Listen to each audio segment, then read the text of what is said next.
You ask Tiger to calculate. This deals with linear inequalities with one unknown. The final result is x greater than 3. Let's solve it step by step. Group all constants on the right side of the inequality.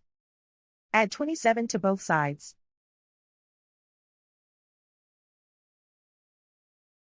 Simplify the arithmetic.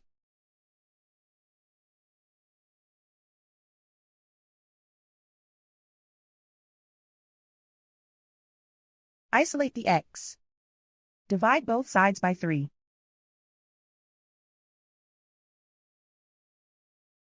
Simplify the fraction.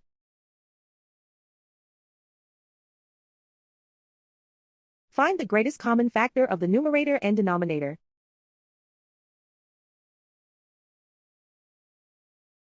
Factor out and cancel the greatest common factor.